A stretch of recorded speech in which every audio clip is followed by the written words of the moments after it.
Monday, President Trump announced what is, at least to some people, some surprising news. His administration is looking at reclassifying marijuana. Now, you may recall that marijuana is currently classified as a Schedule 1 drug, but the latest efforts, which actually took place under the Biden administration, that would reclassify it to a Schedule 3 drug.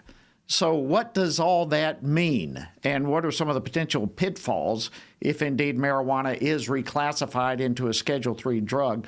Well, here now to answer our question is Dr. Kevin Sabet. He's the founder and CEO of Smart Approaches to Marijuana. Kevin, thank you for joining us today on Washington Watch. Thank you, Congressman. It's a pleasure to be here.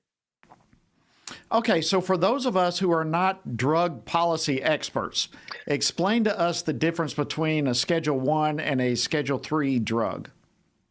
Sure. So these are classifications that Congress created in 1970 with the Controlled Substances Act. It's actually a reform of even more harsh laws that actually happened beforehand. And it was signed by President. And what it does is it classifies the drugs into 5 categories based on 2 criteria. One is accepted medical use, and the other one is potential for abuse. And so I think marijuana does not have accepted medical use because there's thousands of kinds of marijuana out there in various potencies. Of course, today's marijuana is much more harmful than we ever thought it could be. It's up to 99% potent. It's causing psychosis, schizophrenia, suicide, low IQ points, absenteeism. I mean, I could go on and on about what today's marijuana is doing.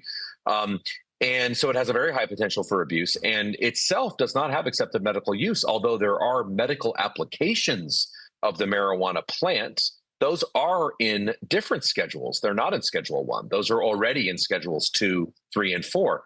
So, the effort to reclassify marijuana from Schedule 1 doesn't really make a lot of sense when you look at the science. And unfortunately, there's a sort of small wing among some of the president's supporters that stand to make a lot of money, though, if it is rescheduled, because they'll be able to write off taxes, essentially, write off expenses as part of their business taxes if they're in the marijuana business. Okay, so I'm assuming by what you're saying that Schedule 3 is a more dangerous drug than Schedule 1. No, so Schedule 3 means it has accepted medical use, okay, and it has less abuse than potential than a Schedule 2 or 1 drug. But what a lot of people don't quite get is they think that because marijuana is in the same Schedule 1 as, say, heroin or LSD or PCP, for that matter, that means the government thinks they're equally dangerous. And that's actually not true at all. The way I like to think about it or explain it to folks is, if you're at a gas station convenience store and you're going down the snack aisle and there's only a couple of aisles in the store and they have a snack aisle, you have different kinds of snacks. You have cookies, you have chips, but you also have, almonds and protein bars because they fall under the criteria of a snack and they're in that aisle.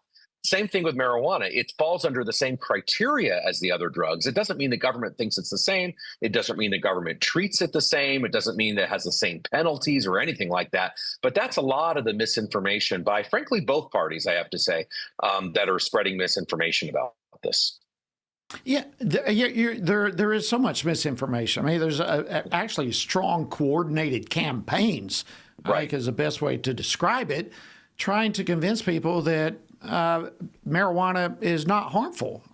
So you started off talking about some of the dangers of marijuana. Take us a little bit further into that. This is certainly not a harmless drug. What are some of the dangers? Well, marijuana is a very complex plant. It has hundreds and hundreds of components, and we only know about a handful of them in terms of what science has revealed. And already what we know is very scary and very dangerous. So the active ingredient is THC. It binds to receptors in the brain and throughout the body to cause addiction, to cause really erratic behavior that can lead to psychosis, schizophrenia, cognition and learning. Memory is a big issue. Obviously, lungs is an issue if you smoke anything for that matter, especially something with so many carcinogens as marijuana has, as well as on your heart. There was a recent study showing an increase in death rates, risk of death from a heart disease based on marijuana. And it's just people don't even think marijuana is harmful, let alone could kill you through a heart attack or through other heart issues. And so we've learned about a lot of this stuff and how harmful it can be. It's not the Woodstock weed, and legalization that some states have been doing has actually led to the creation of a lot of these new products. We never had 99% potent products before legalization. And so I really hope President Trump does the right thing. Reclassification would not legalize marijuana, let's be clear, but it would give further impression that marijuana is a harmless drug. It would give further impression, wrongly, that marijuana doesn't cause things like uncontrollable chronic vomiting, which it does. That's called cannabis hyperemesis syndrome, and a whole host of problems that today's marijuana is having. Marijuana is responsible for the majority of kids that are in treatment. I get calls daily from parents, usually mothers, who are extremely distraught over their teenagers being completely addicted to marijuana, totally derailing their life. So a lot of baby boomers don't understand that, because the marijuana they used was, frankly, a very different drug back then. Yeah, and it's certainly a entry-level drug as well. Yeah. Are the products that are derived from marijuana just as dangerous as marijuana itself? Oh, absolutely. They're more dangerous. I mean, the natural marijuana plant doesn't have so much THC in it, frankly. It has a lot of other components in it. And so what people have had to do is they've genetically bred today's marijuana. They've added all kinds of ingredients, metals, and there's bacteria and mold, of course, that are in it, pesticides, because marijuana is a very finicky plant in terms of when there's too much water and mold, et cetera. And so, even in legal states, the product that people are buying, you don't really know what you're getting. And it's usually, infested with some kind of mold, bacteria, heavy metals, et cetera. So it's much more harmful than, let's just say, the natural weed if you were to grow it in your backyard. But again, this effort to reclassify and legalize marijuana, it's a very concerted effort, as you said, by people who stand to make a ton of money from it. It's sort of like, frankly, big pharma with opioids, big tobacco with cigarettes. They've created so many products now, and it's causing a lot of problems, especially for our young people. Thank you so much, Kevin Sabet, founder and CEO of Smart Approaches to Marijuana. Fantastic information. Thank you for joining us on Washington Watch.